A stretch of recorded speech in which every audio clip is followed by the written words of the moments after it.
Welcome to the channel. Today we are going to show you how to change the app icon of the DuckDuckGo browser on your mobile device.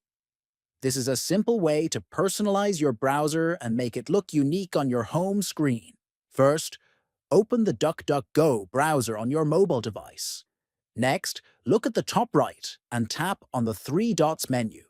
Then, tap on Settings to access the DuckDuckGo browser configuration page. After that, locate the Appearance section and tap on it. Next, find and select App Icon. This will show you a list of available icons you can choose from. Then, browse through the list and pick the icon that you like the most. Finally, click on Apply to set your chosen icon as the new app icon for the DuckDuckGo browser. Your home screen will now display the updated icon, giving your browser a fresh and personalized look.